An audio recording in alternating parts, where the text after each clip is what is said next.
नमस्कार मैत्रिणींनो, स्वागत आहे तुमचं माझ्या चॅनेलवरती।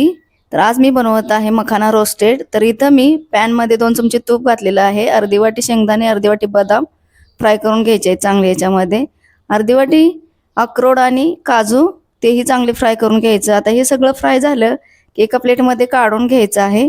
आणि आता आपल्याला इथे अर्धा चमचा तूप घालून याच्यामध्ये एक मोठी वाटी मखाना चांगला बारीक गॅसवरती फ्राय करून घ्यायचा आहे। तर खूप सोपी आणि 5 मिनिटात बनणारी ही हेल्दी रेसिपी आहे। नक्की मुलांना किंवा संध्याकाळच्या छोट्या भुकेसाठी चांगला पर्याय आहे। तर इथं मी 2 चमचे तूप घेतलेले आहे। याच्यामध्ये लाल तिखट अर्धा चमचा, हळद पाव चमचा, चाट मसाला आणि चवीनुसार मीठ घालून याचा मसाला तयार केलेला आहे। आता हे पुन्हा आपल्याला मिक्स करून घ्यायचा आहे। तर हा हेल्दी नाश्ता तयार आहे। व्हिडिओ आवडल्यास लाईक, शेअर, सबस्क्राइब